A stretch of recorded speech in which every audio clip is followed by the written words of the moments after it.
Libro de Segunda de Reyes, capítulo 12, versículo 1. Amén. Segunda de Reyes, capítulo 12.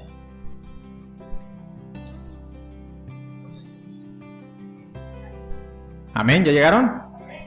Gloria sea a Dios.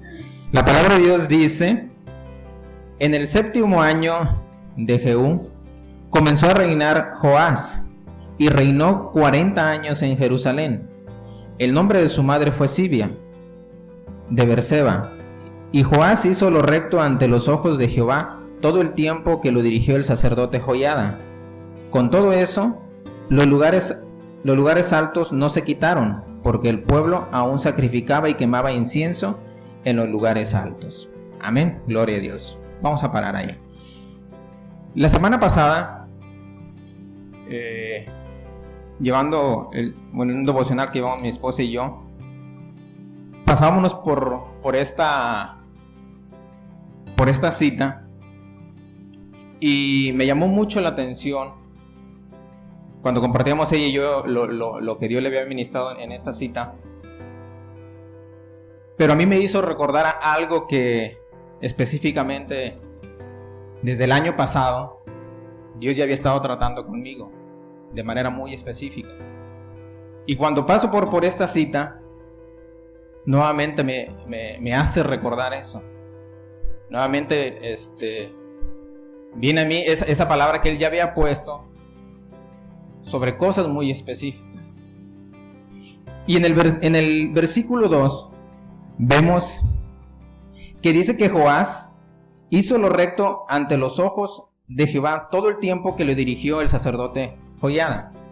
Este sería otro tema que pudiéramos ver sobre la influencia que puede tener una persona sobre de otra, sea para bien o sea para mal. Pero el versículo que me llamó la atención fue el versículo 3, que dice: con todo eso, los lugares altos no se quitaron, porque el pueblo aún sacrificaba y quemaba incienso en los lugares altos. Amén. En el versículo 2 vemos que dice que Él hizo lo recto ante los ojos de Jehová. Pero en el versículo 3 dice: pero los lugares altos no fueron derribados.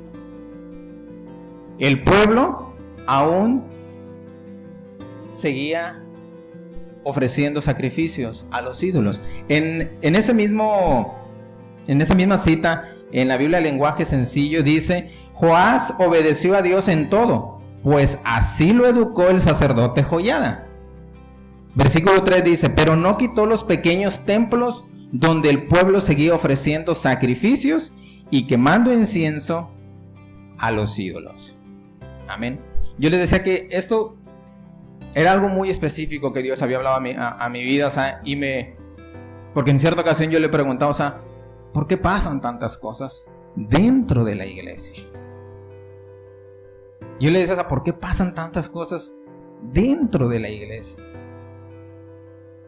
Yo le decía, ¿cómo es posible que pasen ciertas cosas dentro de la iglesia? Y por varios meses Dios había estado hablando de una u otra manera, pero siempre, yo le comentaba a mi esposa, eso fue el año pasado, siempre terminaba, cuando yo venía y le decía a Dios, es que esto, siempre terminaba conmigo diciéndome: tú. Siempre terminaba con que tú tienes que hacer esto, tú tienes que dejar de hacer esto, o tú tienes que hacer esto. Siempre terminaba en eso. Y yo le decía, ¿pero por qué? Aquí vimos que este rey dice que hubo un sacerdote, Joiada, dice que él lo educó. Si ustedes leen en el capítulo antes, este rey dice que su padre lo mataron, y cuando lo mataron, una tía de él mató a todo la familia real. Pero este era un niño, en ese entonces era recién nacido prácticamente. Dice que hubo una mujer que lo tomó, que era la esposa del sacerdote. Lo ocultó y lo guardó. Entonces la tía de este niño quedó como reina. Y dice que así fue. Hasta lo estuvo guardando durante 6 años este sacerdote y esta mujer. Y en el 7º año dice que él lo muestra al pueblo, le dice de hecho da ciertas instrucciones de lo que iban a hacer, porque legítimamente a él le correspondía ser rey. Entonces cuando ella lo saca el 7º año y es presentado rey, dice en el versículo 1, vemos que dice que su reinado duró 40 años. Él desde recién nacido fue educado por este sacerdote. Al 7º año lo presenta y siempre estuvo con ese sacerdote. De acuerdo a comentarios y investigando un poquito más, dice que aproximadamente 25 años este rey hizo lo recto ante los ojos de Dios, que fue el tiempo en el que vivió Joiada a su lado. Porque después él muere. Este sacerdote muere. Y yo le digo a Dios, ¿por qué? Porque muchas veces pasa que durante un tiempo hacemos lo recto, durante un tiempo pasa que estamos obedeciendo, pero pareciera que de pronto por alguna situación dejamos a un lado, olvidamos en lo cual fuimos instruidos. En el Biblia Lenguaje Sencillo dice, porque así lo educó el sacerdote. Este era un niño, había sido educado por ese sacerdote, había sido instruido desde su niñez, durante su adolescencia y juventud, mientras este sacerdote estaba con él. Pero, versículo 3 dice, pero faltaba algo. Él no quitó los lugares altos. Una de las cosas que me enseña que cuando Dios ponía un rey, cuando Dios le daba instrucciones a un rey, una de las primeras cosas que le pedía era que iba a derribar los lugares altos. Una de las primeras instrucciones que les daba, dice, no vas a emparentar con ese pueblo, los vas a destruir, no vas a tener misericordia. Y otro, era derriba, tumba los lugares altos. No los puedes dejar. No puedes vivir permitiendo que estén esos lugares altos. Y esto pasa muchas veces en nuestra vida. Tratamos de hacer lo recto ante Dios. Servimos de una u otra manera. Hacemos una u otra cosa, pero hay cosas en nuestra vida, hay lugares altos que aún quedan, y Dios dice, no puedes vivir así, no puedes ser recto delante de mí si hay lugares altos todavía en tu vida. Este rey, yo le decía a Dios, no entendía hablando, sinceramente, no entendía cómo es que dice que hizo lo recto delante de los ojos de Dios, pero no tumbó los lugares altos. ¿Cómo puede ser que era recto ante los ojos de Dios, pero no hizo esto cuando de antemano él sabía que era de las primeras cosas que Dios les pedía? No lo vas a permitir. Amén. Mientras este sacerdote vivió, entonces este rey se mantuvo fiel a Dios. Pero cuando este sacerdote muere, vemos que este rey se corrompe. Y uno de sus principales pecados fue la idolatría. Él se mete a la idolatría, influenciado por otros reinos, y y entra en el pecado de la idolatría. Les decía hace rato, aproximadamente 25 años este rey, de sus 40, estuvo siendo educado, estuvo siguiendo instrucciones del sacerdote, pero cuando él muere, totalmente se corrompe. Empieza a hacer ciertas cosas y específicamente en la idolatría. Amén. Entonces yo que fue el tema, o por lo cual a mí Dios desde el año pasado me había hablado, o sea, específicamente. Y yo le decía, ¿por qué somos muchas veces insensibles a tu voz? ¿Por qué somos insensibles cuando tú una y otra vez nos hablas de cosas en nuestra vida, pero sin embargo continuamos? Yo estoy seguro que a este rey, dice, durante 25 años, una y otra vez Dios tuvo que haberle hablado, porque Dios nunca estuvo de acuerdo que se adorara a otros dioses. Dios nunca permitió al pueblo de Israel que adorara a otros dioses. Sin embargo, durante el reinado de este rey, durante el tiempo que este rey estuvo, dice, el pueblo seguía adorando, seguía ofreciendo sacrificios a los ídolos. ¿Cuánto tiempo no ha pasado Dios hablando nuestra vida? ¿Cuánto tiempo Dios no ha estado diciéndonos cosas específicas en nuestra vida? Y a lo mejor como este rey ya pasaron 25 años, 10, 15, 30, no sé. Pero seguimos.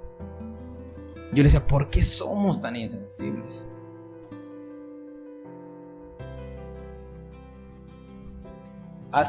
Creo que fue el año pasado, yo comentaba con el pastor de unas cosas que Dios específicamente había hablado a mi vida. Y una de las cosas que cuando yo le preguntaba y me hacía ver específicamente en mí, que de antemano lo sabemos por medio de su palabra, pero me hacía entender, decía, o sea, cuando me dijo esto, muchos, o sea, no decía algunos, decía muchos. Dice, de los que asisten a una iglesia, dice, se van a perder. O sea, muchos, dice, de los que están en una iglesia, se van a perder. ¿Pero por qué? ¿Por qué? ¿Cómo es posible que una vez conociendo, una vez habiendo estado delante de su presencia, conociendo de su poder, podamos perdernos? Y hay una cita que a mí me estremece, que de antemano la conocemos todos, dice, en aquel tiempo, en aquel día dirá, apartados de mí, no los conozco. Yo digo, ¿cómo no nos va a conocer? ¿Cómo puede decir Dios que no nos conoce? Dice, ¿por qué, Dios? ¿Por qué? ¿Hasta cuándo? ¿Qué es necesario que pase en nuestra vida para poder entender lo que tú quieres? ¿Qué es lo que tiene que pasar en nuestra vida para entender lo que tú quieres que cambiemos en nuestra vida? Yo le decía a mi esposa, no es por qué tanto hacemos, no es por qué tanto decimos, no es por qué tanto incluso ven si nuestro corazón no es sincero con Dios. Si en nuestro corazón no hay sinceridad, si en nuestro corazón no hay pureza delante de Dios. Porque Dios no se va por lo que nosotros hacemos. ¿Qué podemos hacer nosotros para poder ser salvos? Nada. ¿Qué nosotros le podemos dar a Dios para que Él pueda ser impresionado? Nada. Solamente una cosa podemos hacer, y es obedecerle. Solamente una cosa podemos hacer, es obedecerle a lo que Él dice en su palabra. Y este rey lo hizo, pero se corrompió. Y yo quiero tocar tres cosas que muchas veces sucede en nuestra vida, por lo cual nos apartamos de Dios. El primer punto que vamos a ver es el pecado. El pecado. No podemos estar delante de Dios, no podemos estar diciendo que servimos a Dios si hay pecado en nuestra vida. Y esto hoy en día es algo que se ve mucho en la iglesia. Se ve mucho. El pecado se convierte en una manera de vivir en muchas vidas de cristianos, en muchas de nuestras vidas. El pecado se convierte ya como algo adicional a nuestra vida.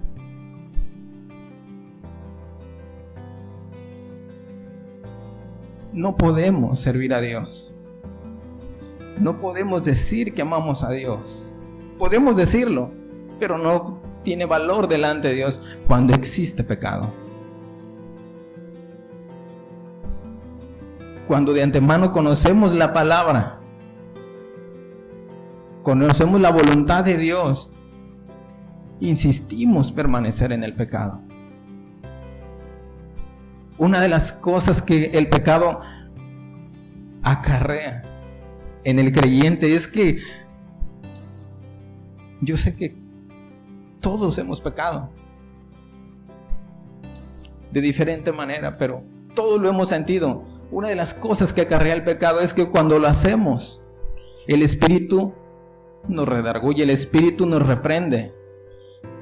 Pero ¿qué pasa? Después de 2, 3, 4, 5 veces, nos volvemos insensibles.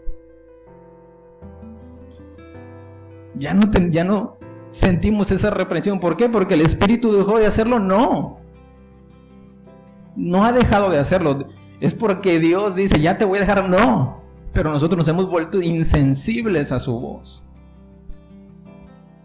Totalmente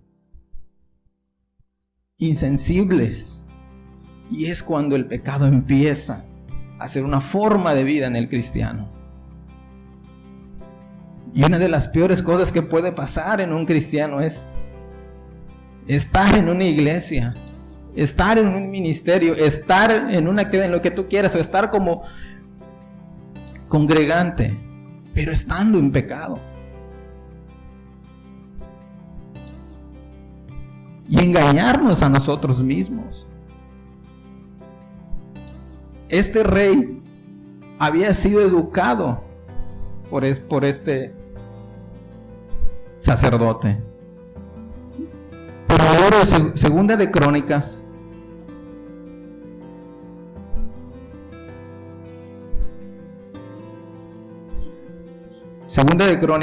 capítulo 24.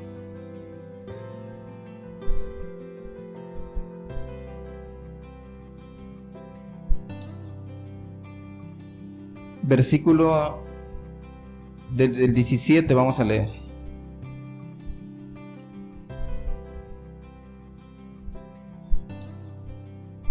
Segunda de Crónicas 24:17 dice: muerto Joiada, Vinieron los príncipes de Judá y ofrecieron obediencia al rey, y el rey los oyó. Y desampararon la casa de Jehová, el Dios de sus padres, y sirvieron a los símbolos de acera y a las imágenes esculpidas. Entonces la ira de Dios vino sobre Judá y Jerusalén por este su pecado. Versículo 19 dice: y les envió profetas para que los volviesen a Jehová, los cuales le amonestaron, mas ellos no los escucharon. Entonces el Espíritu de Dios vino sobre Zacarías, hijo del sacerdote Joiada, y puesto en pie, donde estaba más alto que el pueblo, les dijo: así ha dicho Dios, ¿por qué quebrantáis los mandamientos de Jehová?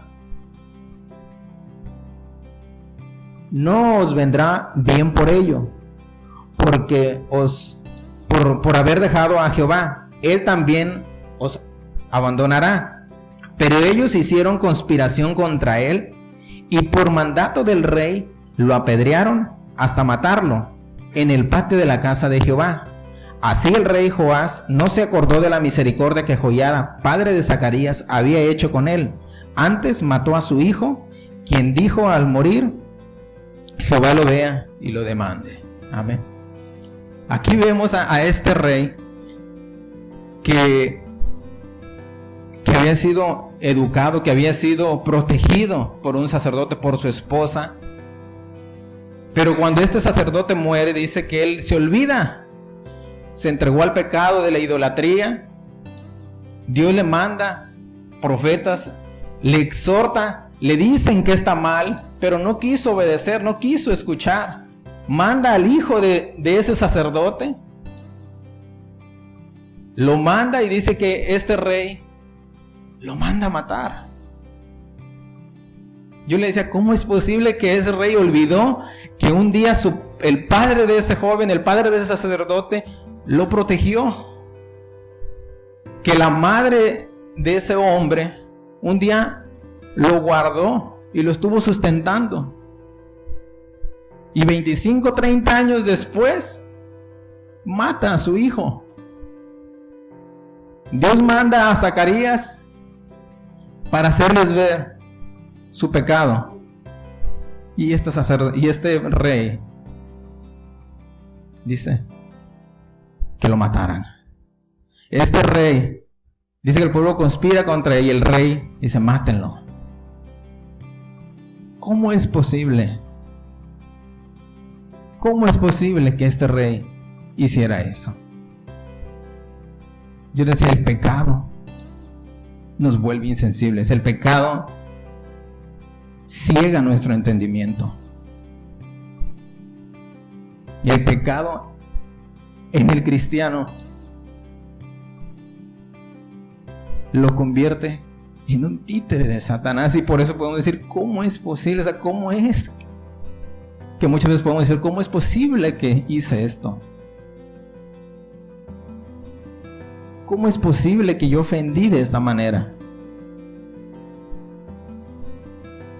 El pecado es algo con lo cual no podemos jugar. El pecado es algo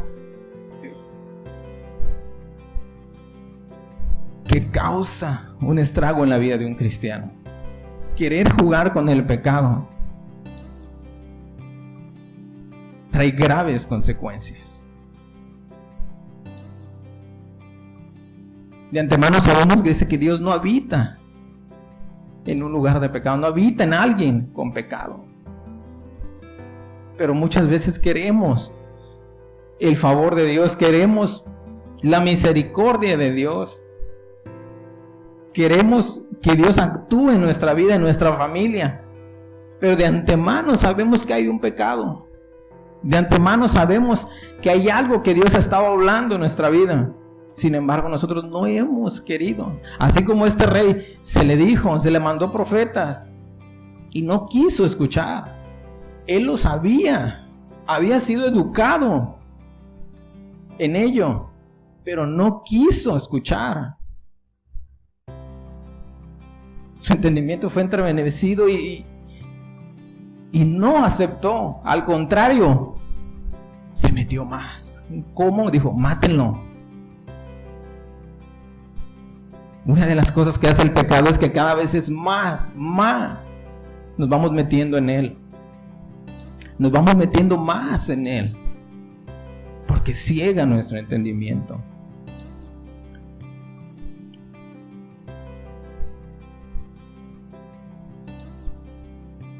Efesios capítulo 4.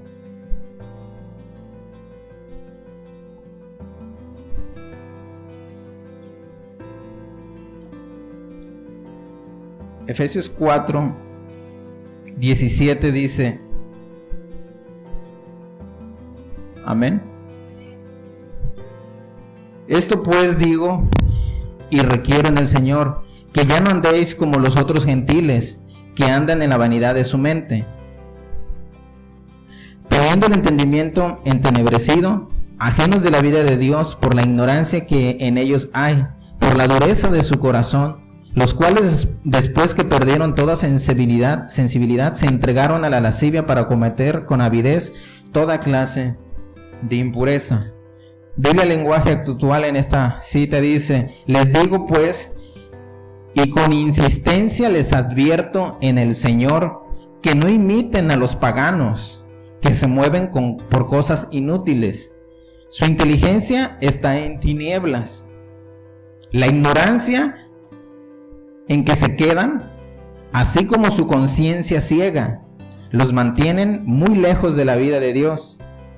Después de perder el sentido moral, se han dejado llevar por el libertinaje y buscan con avidez toda clase de inmoralidad. Amén. Dice, el pecado nos ciega, el pecado dice que nos vuelve hasta ignorantes, ciega nuestro entendimiento, nos mantiene, dice, en tinieblas. Amén.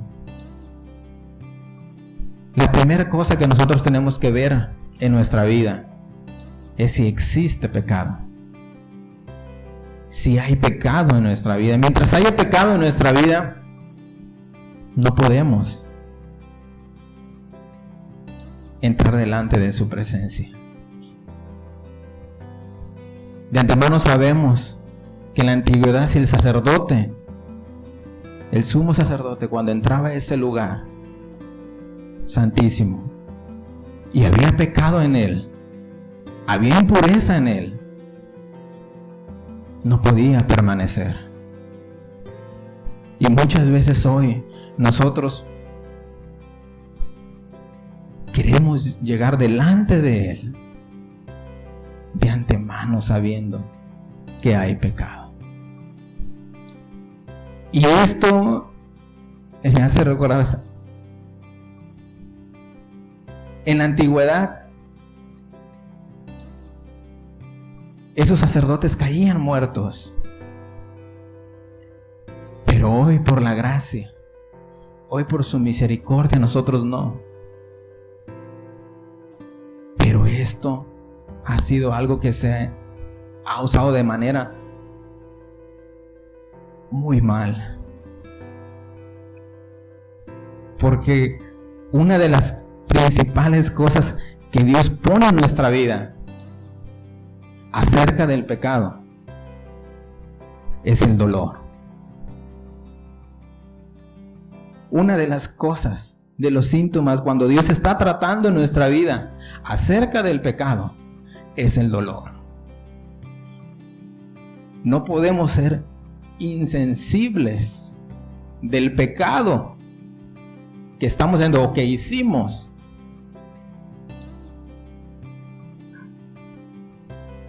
Ante Dios. Una de las cosas que nosotros tenemos que estar agradecidos con Dios no es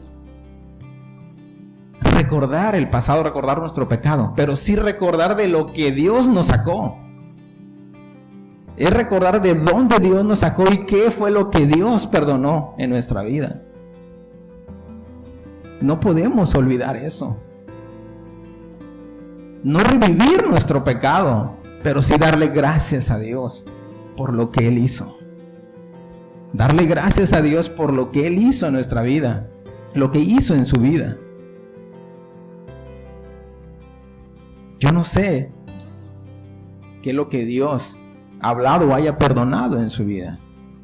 Pero una de las cosas que nosotros tenemos que tener es dolor por ese pecado. Pero estar agradecidos con Él y decirle: gracias, Señor.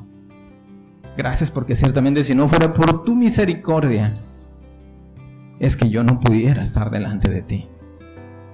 Si no fuera por tu benevolencia, es que yo no pudiera estar. Pero te doy gracias. Pero hoy en día hemos tomado ese pecado muchas veces simplemente como algo en lo cual en automático pecamos, o sabemos que Dios está hablando en nuestra vida, vamos, nos arrodillamos de Él, oramos 5 minutos, le decimos: perdóname por mis pecados, en el nombre de Jesús, amén, y nos levantamos y nos vamos. Y ya nos sentimos bien, porque creemos y confiamos que Dios dice que nos va a perdonar.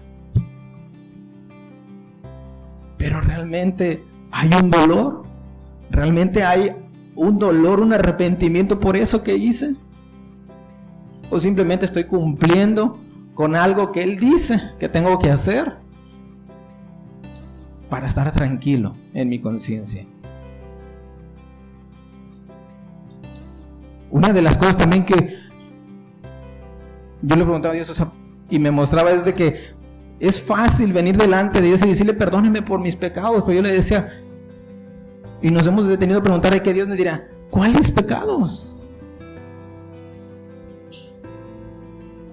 Nosotros queremos englobar todo y decirle: perdóname por todos mis pecados, pero Dios podría decirnos: dime cuáles son tus pecados. Dios nos enseña que confesemos nuestros pecados, no dice nomás que le pidamos perdón, dice: yo necesito que me lo confieses. Yo necesito que tú me digas cuál es tu pecado. No es de que Él lo ignora, no es porque Él no lo sabe o porque no lo vio, pero Él dice: yo necesito que tú me lo digas. Yo necesito que tú me lo confieses. La importancia de la confesión, dice: porque si confesares con tu boca. La importancia de la confesión. Y muchas veces nosotros lo que queremos es precisamente eso. Que no se sepa, que no se entere. No decírselo a Dios, nomás decirle: Dios, perdóname. Y Dios diría: ¿qué quieres que te perdone? ¿Por qué me pides perdón? Tú lo sabes, Dios, tú lo conoces todo. Tú eres rey, tú eres soberano, nada es oculto a ti. Y Dios dice: sí, pero yo necesito, dime qué quieres que te perdone. Dime de qué estás arrepentido. Amén. Dolor por el pecado. Segundo punto son los afanes. Amén. Hoy en día muchos a veces perdemos el rumbo, perdemos nuestro caminar en Cristo, nos desviamos por los afanes de este mundo. Estamos tan ocupados y tan entretenidos en ciertas cosas que nos olvidamos de Dios. Estamos tan ocupados en lo que vamos a emprender, en lo que vamos a desarrollar para dentro de 3, 5, 10 años, que nos olvidamos que si hoy viene Cristo, de nada nos va a servir esos 3, 5, 10 años después. Estamos tan afanados en lo que vamos a lograr el día de mañana, que olvidamos que Dios dice: hoy es el día de salvación. Mateo capítulo 6, versículo 25.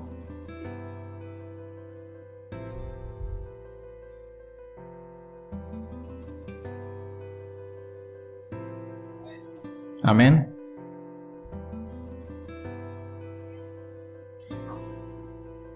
Dice: por tanto os digo, no os afanéis por vuestra vida, qué habéis de comer o qué habéis de beber, ni por vuestro cuerpo, qué habéis de vestir. ¿No es la vida más que el alimento y el cuerpo más que el vestido? Amén. Esta cita la conocemos mucho, la hemos leído mucho. Sin embargo, una y otra vez la hemos desobedecido. ¿Por qué? Porque nos afanamos en tantas cosas, nos preocupamos por tantas cosas y dejamos a Dios a un lado. Hoy vemos tantas personas o tantos cristianos estresados, atribulados, preocupados. ¿Por qué? Por los afanes de este mundo.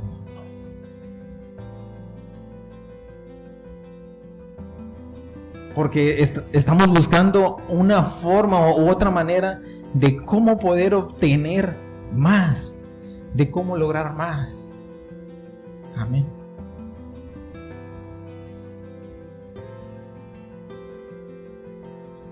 Y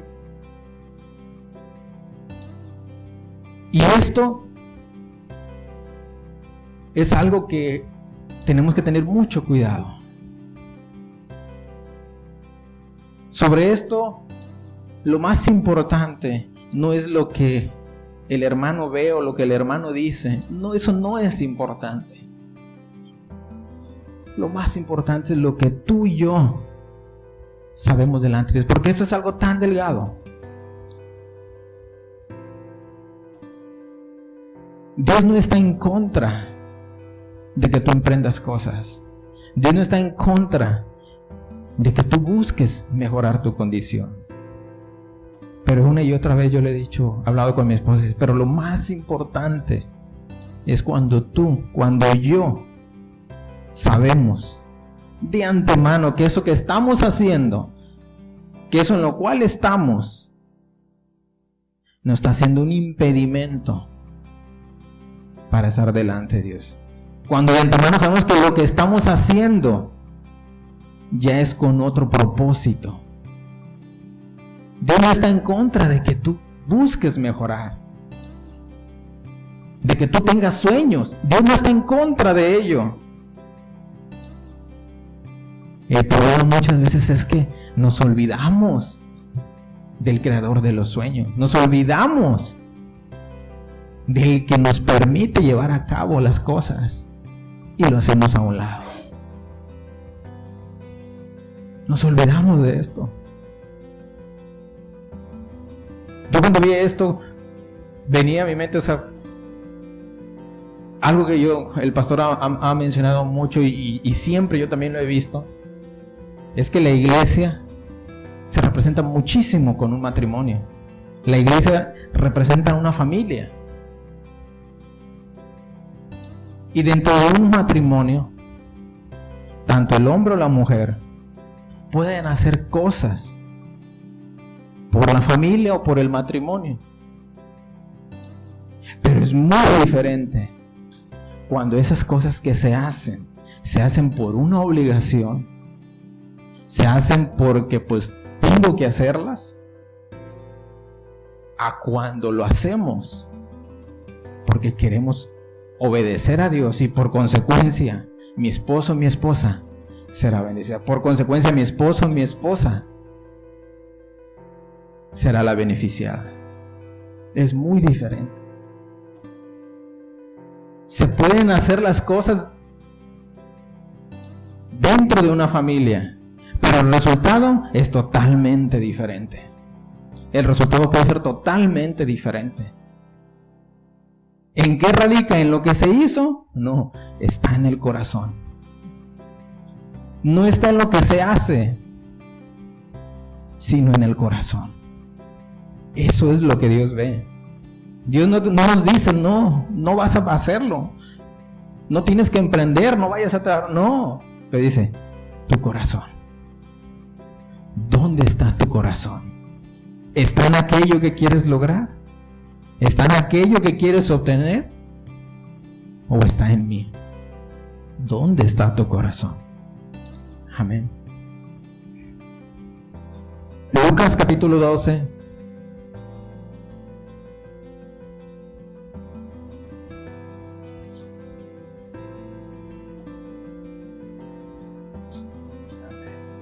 Lucas 12, versículo 16,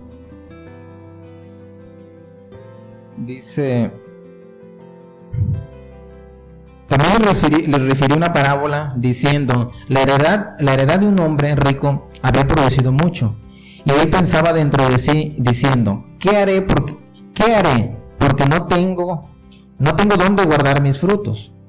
Y dijo, esto haré, derribaré mis graneros y los edificaré mayores, y allí guardaré todos mis frutos y mis bienes, y diré a mi alma, muchos bienes tienes guardados para muchos años, repósate, come, bebe, regocíjate. Pero Dios le dijo, necio, esta noche vienen a pedirte tu alma, y lo que has provisto, ¿de quién será?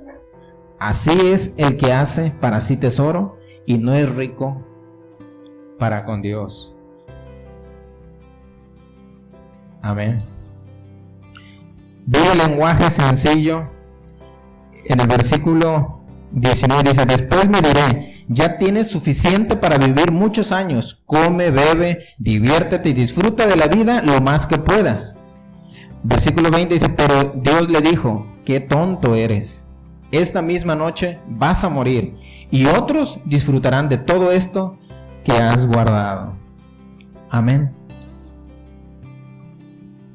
La importancia de lo que hacemos, en lo que estamos ocupados, en lo que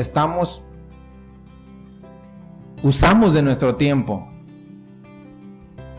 que no sea mayor que Dios, que no tenga mayor relevancia que Dios. Porque cuando esto sucede, dice, en cierta ocasión el Señor Jesús le dijo a Marta, Marta, Marta, afanada, dijo, está, y perturbada. O sea, esto nos pasa. Cuando nos afanamos tanto en algo, nos olvidamos de Dios. O sea, eso es en automático. No, y muchas veces decimos, no, es que estoy ocupado en esto. No, es que tuve mucho trabajo. La realidad es que nos olvidamos de Dios. Esa es la realidad, que cuando estamos tan afanados en algo, tan ocupados en algo, a Dios lo dejamos en segundo plano, o en tercero, en quinto, como sea. Pero ya no es el primer lugar, ya no es la importancia de estar delante de Él. Ahorita nuestro enfoque es poder llevar a cabo esto, poder hacer esto, poder lograr esto. Amén. Y muchas veces eso queremos hacer en nuestra vida, decir a Dios, espérame tantito nomás termino esto, ahora sí desarrollo esto y después te busco. Amén.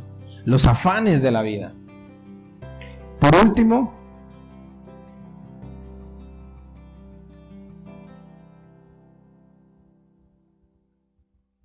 que es el tema principal. Por eso lo dejé por último, no porque sea menos importante, sino porque es donde, yo les decía hace rato, es donde Dios terminaba una y otra vez, que es la intimidad con Dios. El tener intimidad con Dios. No podemos tener victoria en nuestra vida, tener victoria en nuestra familia, si no va de la mano con Dios. No podemos, les diría, incluso quitar ese pecado si no hay una intimidad con Dios.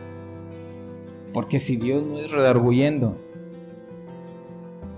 como hombres, como seres humanos, yo les diría de antemano, sabemos, podemos hacer terribles cosas. Si no es Dios hablando en nuestra vida, si no es Dios redarguyendo nuestra vida, no va a pasar nada. Simplemente vamos a tener remordimiento de conciencia, vamos a tener momentos de lucidez, pero vamos a continuar igual. Vamos a continuar en el mismo pecado, con los mismos afanes, hasta que no haya esto, intimidad con Él. Apocalipsis capítulo 2.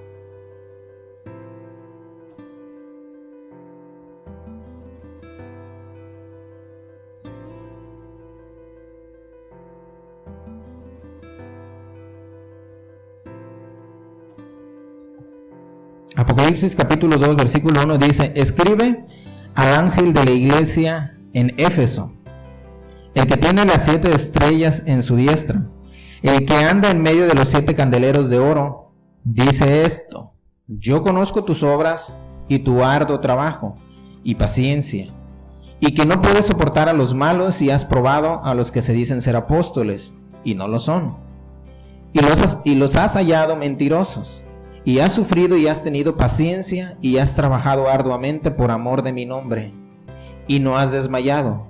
Pero tengo contra ti que has dejado tu primer amor.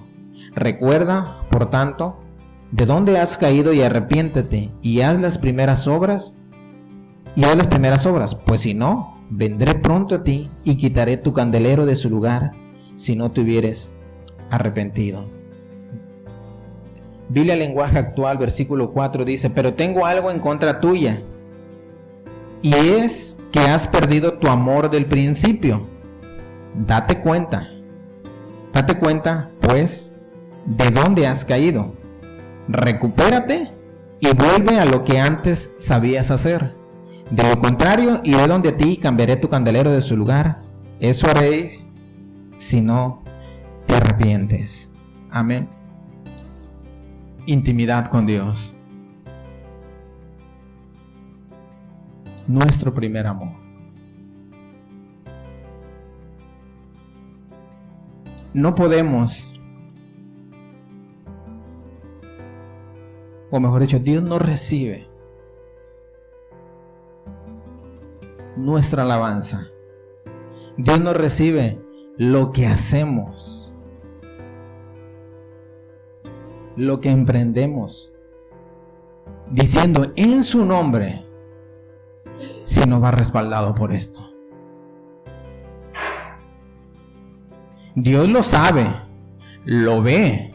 A esta iglesia dice: lo he visto, lo reconozco, que has hecho esto y esto y esto y esto y esto, y que estas cosas no te parecen. O sea, lo ve. Pero todo eso para Dios fue secundario, y Dios le dijo: pero hay una cosa, hay algo. Dijo: que has dejado tu primer amor. Y esto me hacía recordar en los matrimonios de hoy en día.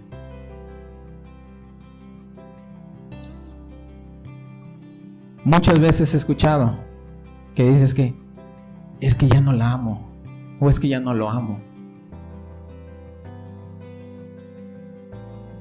es que ya no siento lo mismo.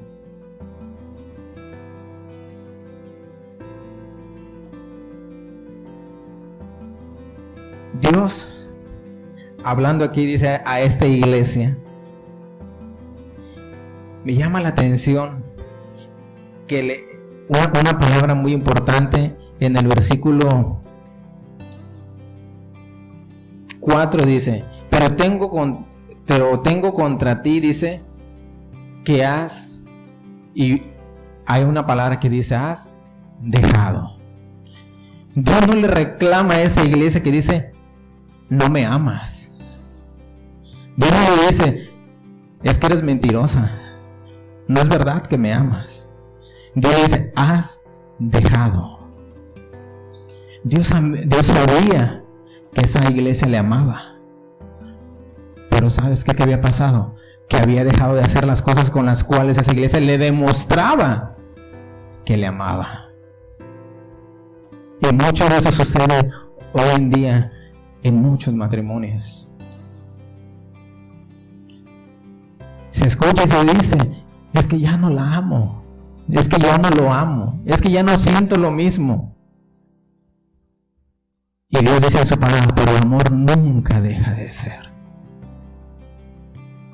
La ciencia y las lenguas terminarán, pero el amor nunca deja de ser.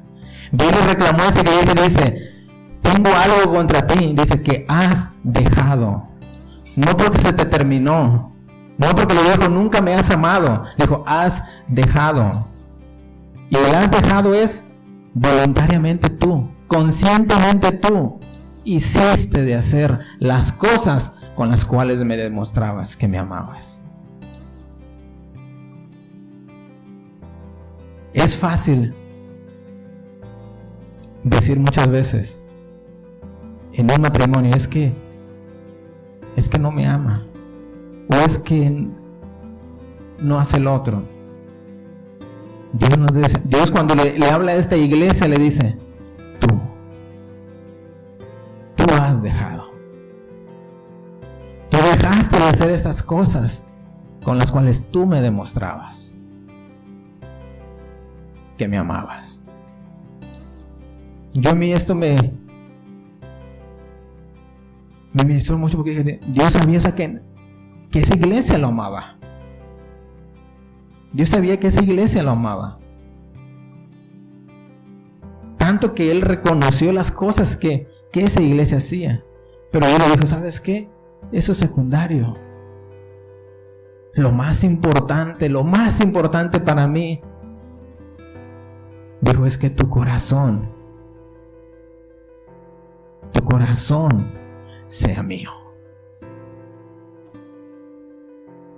Que esas cosas que tú haces son las con las cuales tú me demuestras que me amas. Y le dice, date cuenta.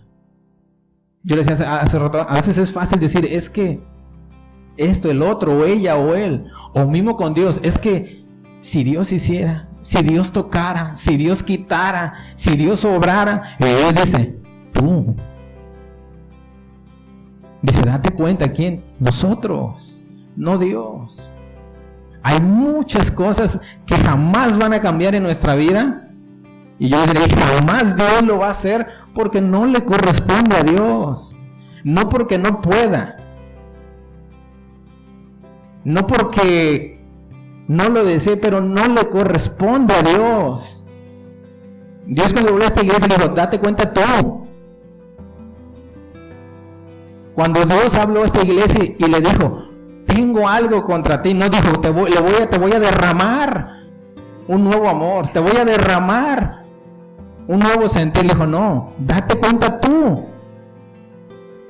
¿De dónde has caído? Date cuenta tú. ¿Dónde has fallado? Y vuelve a hacer.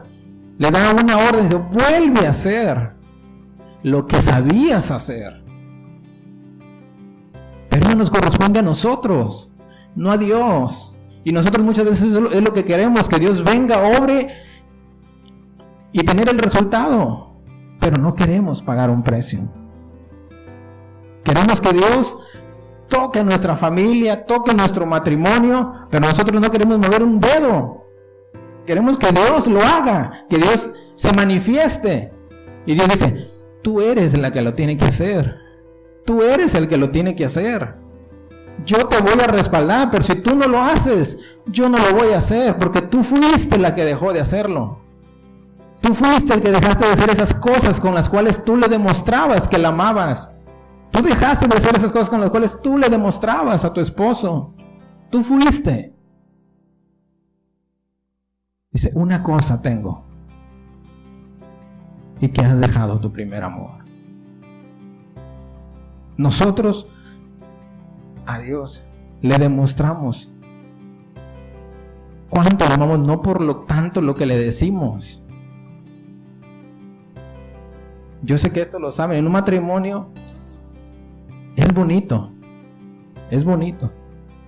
decir te quiero y decir, escuchar que te digan que te quieren o que te aman, es bonito. Y principalmente a las mujeres les gusta. Pero yo digo, ¿a qué mujer le gusta que le digan que le ama cuando de antemano sabe que es mentira lo que le dicen? ¿Por qué? Porque los hechos le demuestran lo contrario, porque la vida de su esposo le demuestra lo contrario. ¿De qué sirve esa palabra de decir te amo si el corazón no es sincero?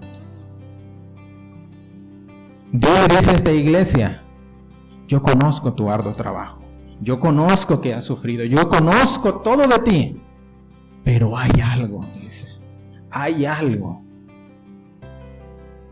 que has dejado. Hay algo en lo cual te olvidaste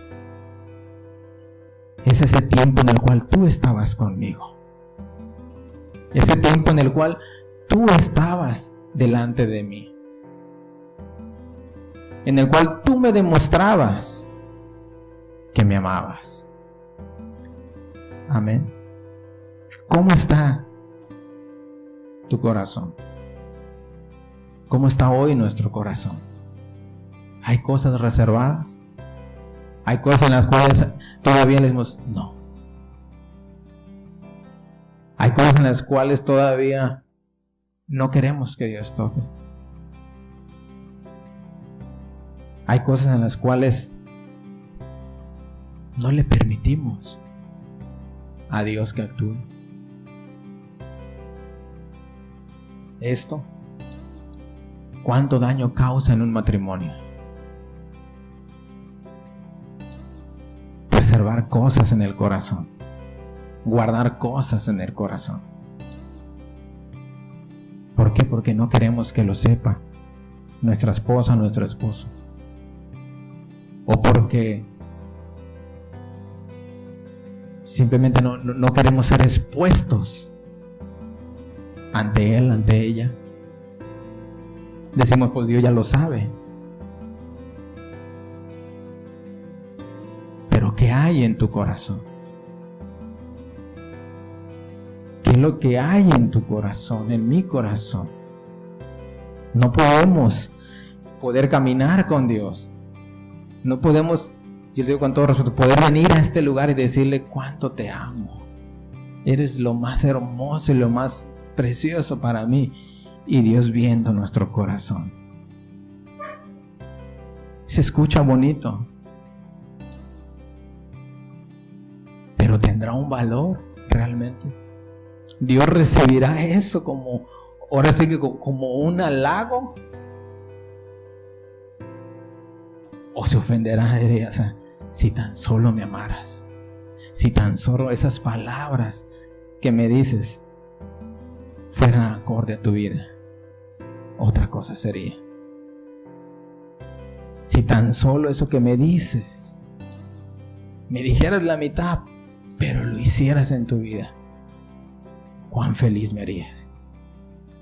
¿Qué existe en nuestro corazón? Mateo 15:19.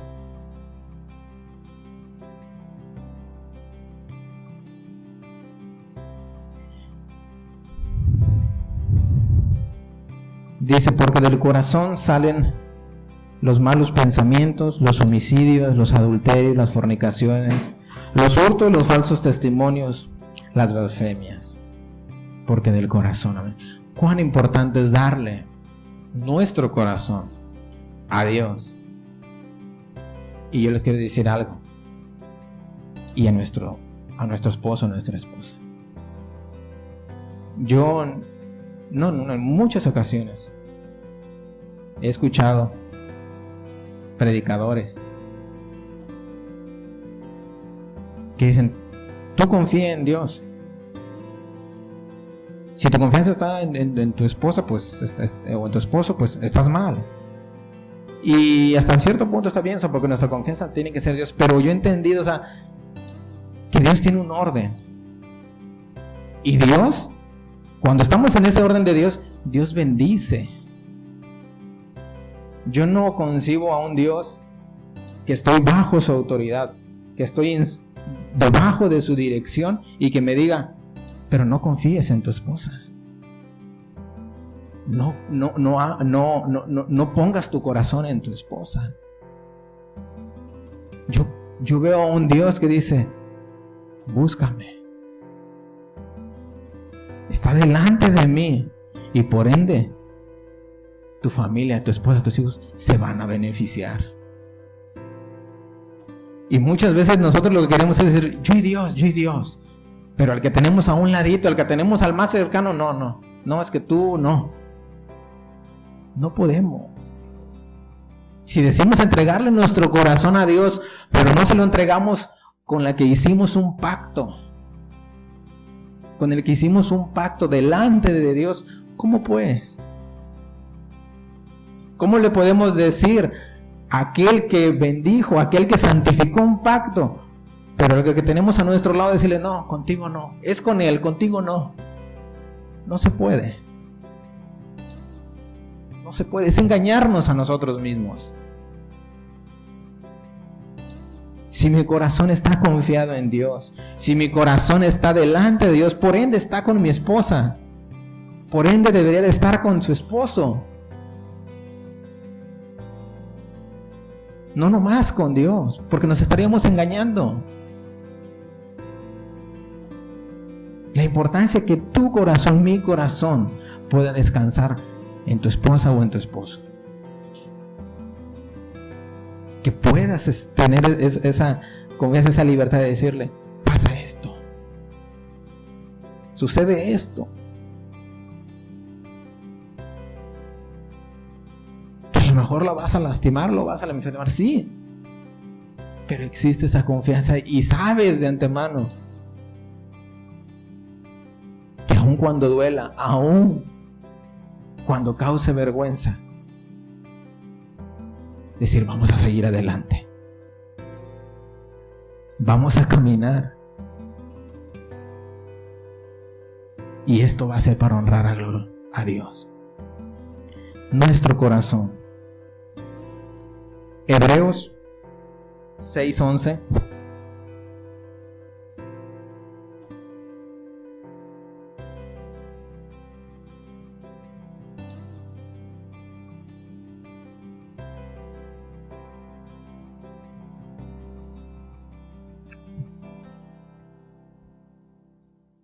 Hebreos 6:11 dice, pero deseamos que cada uno de vosotros muestre la misma solicitud hasta el fin, para plena certeza de la esperanza.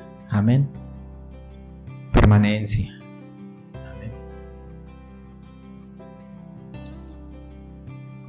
El caminar en Cristo, el andar en Cristo, requiere de permanencia. No es del que empieza, del que tiene ganas nada más. Hay que permanecer. Hay que permanecer. Seguir. No importa lo que haya pasado. Y cuando digo no importa, no quiere decir que hagamos, como dicen, oídos sordos y ciegos, no. Es reconocer. Si hubo algo o hay algo, es reconocerlo. Arrepentirnos. Quitarlo. Pero continuar. No hay nada por lo cual tengamos que separarnos de los caminos de Dios. No hay nada. Lo más fácil y lo más común es que cuando pasa algo nos retiramos. Dejamos los caminos de Dios, dejamos de asistir, dejamos tantas cosas, de hacer cosas. ¿Por qué? Porque es lo más fácil. Y le diría hasta lo más cómodo. Porque cuando somos expuestos a la palabra, cuando somos expuestos a la persona, causa dolor. Yo hace rato les decía, una de las cosas, de las evidencias cuando Dios está tratando con nosotros en el pecado, es el dolor. En cierta ocasión, o varias veces se nos llegó a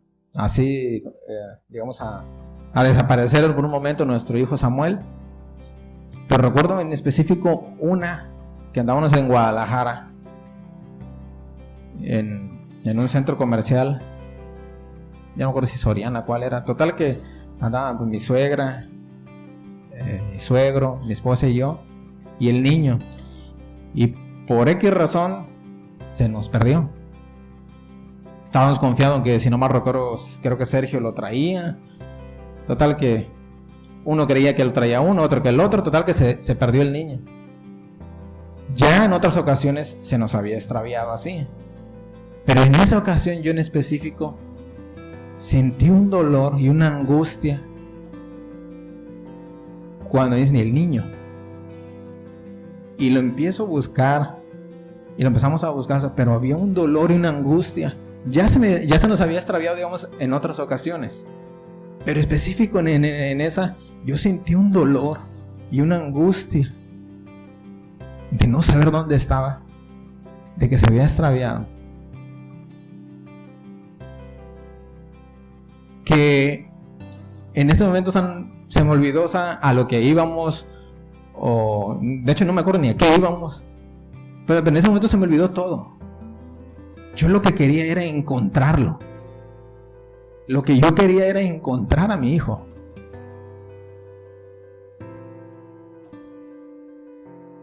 Ese dolor, esa angustia, es la que tiene que haber en nosotros respecto al pecado. Que por más que te digan, ay, fíjate, es que hay esto y el otro, digas, no, ¿sabes qué? No me importa nada. No quiero hacer nada. Lo único que quiero es encontrar a mi hijo. Lo único que quiero es estar a cuentas con Dios. Pero muchas veces yo cuando recordé eso, yo por un momento recordé, o sea, ¿qué hubiera pasado si en ese momento me dicen, oye, ¿sabes qué? Tenemos una oferta de que si vienes ahorita, no sé, te vamos a regalar eso. O sea, no me hubiera importado, ¿sabes qué? No quiero nada, me regalen, no me importa nada, yo lo que quiero es encontrar a mi hijo. Y muchas veces nosotros vamos delante de Dios, le decimos, le decía hace rato, no le confesamos ni nuestro pecado, le decimos nomás perdóname, pero de pronto empezamos a tener afanes o algo nos distrae y nos olvidamos. ¿Por qué? Porque no hay un dolor. No hay un dolor por lo cual nosotros le ofendimos. Cuando existe dolor, ese dolor no importa lo demás. Si te dicen, oye, es que vamos a ir para tal lado, es que vamos a hacer, ¿sabes qué? Gracias, pero no. Hay algo más importante para mí. Hay algo más prioritario en mi vida. Y es que yo tengo que entrar a ese lugar. Necesito de ese perdón. Necesito entregarle esto a Dios.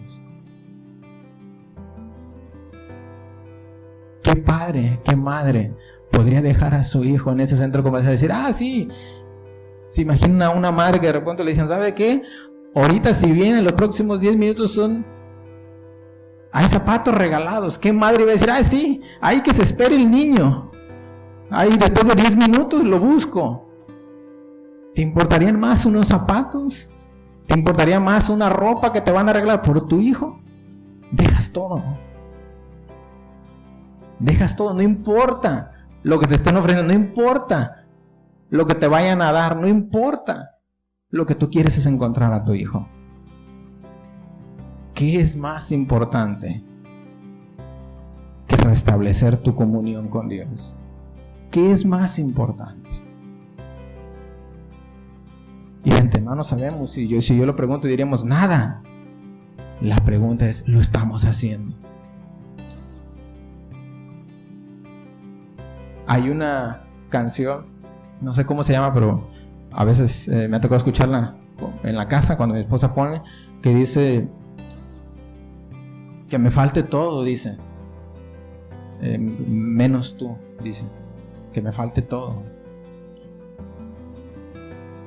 Y suena bonito y se oye bonito. Que me falte todo, dice, menos tú. La pregunta es, ¿estamos dispuestos? ¿Estamos dispuestos a dejar todo por Él? ¿Estamos dispuestos a renunciar a todo por Él? Obediencia. Ahí es donde le demostramos a Dios, en la obediencia. Amén. Por último, vamos a regresar a nuestra cita donde iniciamos, que es Segunda de Reyes.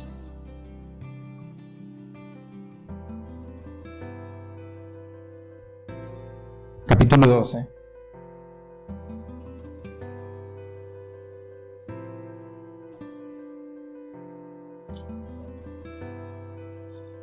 El capítulo 12, y nos vamos a brincar al versículo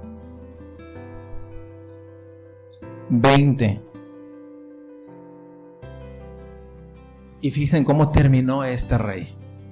Ese rey que un día había sido educado, bajo la tutela de un sacerdote, que había sido dirigido por un sacerdote, que se mantuvo recto mientras ese sacerdote estaba con él. Pero sus días terminaron. En el versículo 20 dice: y se levantaron sus siervos y conspiraron en conjuración y mataron a Joás en la casa de Milo, cuando descendía él a Sila.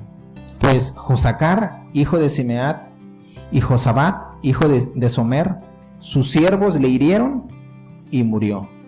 Y lo sepultaron con sus padres en la ciudad de David, y reinó en su lugar Amasías, su hijo. Este rey terminó sus días siendo traicionado y siendo asesinado. Ese rey que un día, desde su niñez, fue educado, fue dirigido por un sacerdote, terminó traicionando, matando al hijo de ese sacerdote, y al final él terminó siendo traicionado y asesinado. Amén. Yo no sé en qué áreas Dios ya haya hablado o está hablando de su vida.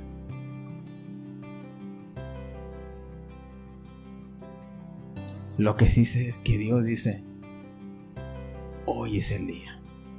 Hoy Dios nuevamente nos da una oportunidad. Hoy tenemos todavía la oportunidad. Porque ciertamente dice: va a haber un día donde ya no más. Ya no habrá otra oportunidad. Ya no habrá otra segunda oportunidad. Ya no podemos decirle a Dios: permíteme, déjame ir, déjame hacer, déjame decirle, déjame... No, ya no va a haber otra oportunidad. Dios dice: es hoy. Yo no sé si hay algo oculto en su corazón. Si estamos afanados por algo, o hemos dejado ese primer amor. Yo cuando leía la historia de Dios, yo no quiero terminar como Él. Yo no quiero terminar como Él. Que comenzó bien, pero terminó mal. Gloria a Dios. Vamos a ponernos de pie, por favor.